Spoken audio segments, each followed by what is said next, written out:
Hooghly Galaxy news থেকে বলছি আমি।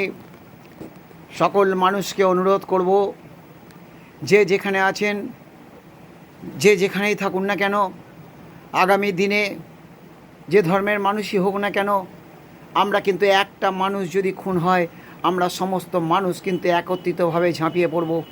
আজকে বাংলায় যেন একটা বিরাট উৎসব চলছে, দুর্গা উৎসব নয়, মনে হচ্ছে যেন বাংলার কোনো স্বাধীনতা সংগ্রামী জেল থেকে ছাড়া পেয়ে আসছে।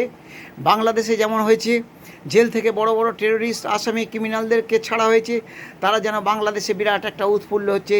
সেই বাংলাদেশের পরিবেশ যেন আজকে আমাদের পশ্চিমবঙ্গে এসে গেছে। যে পার্টি করুক না কেন, তাকে ওপেন রাস্তা থেকে হুমকি দেওয়া হচ্ছে যে তাকে খুন করো, গণপিটুনি দাও, তাকে শেষ করে দাও। আমরা দেখতে পাচ্ছি যে ওপেন এইভাবে মানুষকে উৎসাহিত দেওয়া হচ্ছে।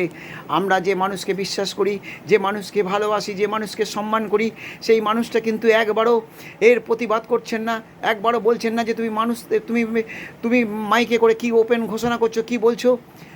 দেখুন, আজকে বিভিন্ন জায়গায় কিন্তু মানুষ আতঙ্কে, আবার নতুন আতঙ্ক শুরু হয়েছে যে এই জেল থেকে যে স্বাধীনতা সংগ্রামীগুলো ছাড়া পাচ্ছে এক এক করে, এটাও সমস্ত কিছু প্রি প্ল্যান।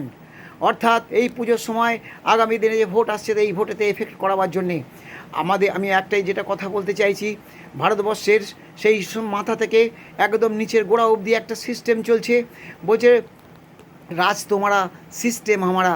অর্থাৎ এই কথাটা বলার অর্থ কি আপনারা বুঝতে পারছেন?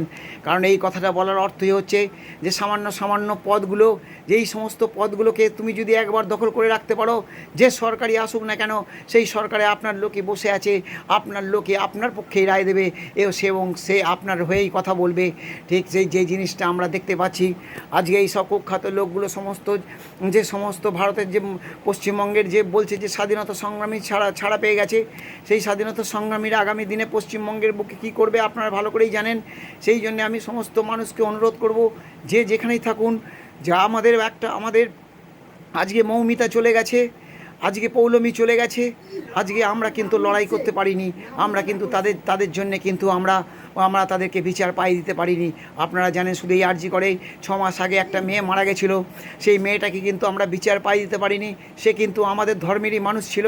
আজকে অন্য ধর্মের যদি এক বিশেষ শ্রেণী মানুষ যদি মারা যেত, আমি অনেক লোককে জিজ্ঞেস করেছি, তারা বলছে আমরা নবান্ন জ্বালিয়ে দিতাম, আমরা আরজিকর হসপিটাল জ্বালিয়ে দিতাম।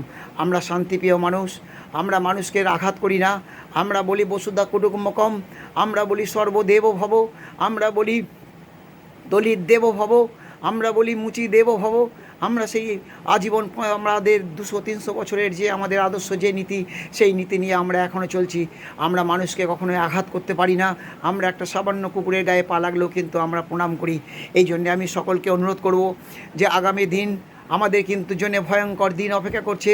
মনে রাখবেন, আমি এই কথাটা বারবার বলছি, আমরা যদি ভয় খেয়ে ঘরে ঢুকে থাকি, তাহলে কিন্তু আমরা সবাই মরব। আর যদি ভয় না খেয়ে যদি আমরা রাস্তায় বেরিয়ে আসি, আমরা যদি অন্যায়ের প্রতিবাদ করি, তাহলে কিন্তু আমরা কিন্তু অনেকেই বেঁচে যাব। জেনে রাখবেন, আমাদের পশ্চিমবঙ্গ সেই একটা সময় যেরকম কাশ্মীরে ছিল, এখানে কোনো মানুষের ভোটাধিকার ছিল না, যেমন এখন কেরলে মানুষের কোনো ভোটাধিকার নেই, যেমন এখন চীনে আছে মানুষের কোনো ভোটাধিকার নেই, যেমন রাশিয়া আছে মানুষের কোনো ভোটাধিকার নেই, যেমন উত্তর কোরিয়া আছে মানুষের কোনো ভোটাধিকার নেই। যেমন আমরা দেখেছি বাংলাদেশে কদিন আগে যে টেররিস্টগুলো পশ্চিমবঙ্গকে বলছে আলাদা করে নেওয়ার কথা, ভারতবর্ষ থেকে আলাদা হয়ে যাওয়ার কথা বলছে, আমাদের মাননীয়া কিন্তু এখনও একটা কথা কোনো প্রতিবাদ করেনি, একটা কোনো এর জন্যে কোনো প্রতিবাদ জানাননি বা কোনো স্টেটমেন্ট কোনো কাগজে দেননি। এই জন্যে আমি সকলকে অনুরোধ করব যে আমরা সকলে একটা সিস্টেমের মধ্যে থাকব, সকলে আমরা সংগঠিত থাকব, সংঘবদ্ধ থাকব। এই বলে আমি আমার বক্তব্য শেষ করছি। জয় হিন্দ, বন্দে মাতারাম, ভারত মাতা কি জয়। আপনাদেরকে আমার প্লিজ অনুরোধ, সাবস্ক্রাইব করবেন এবং শেয়ার করবেন এবং বেল আইকনটি টিপে দেবেন।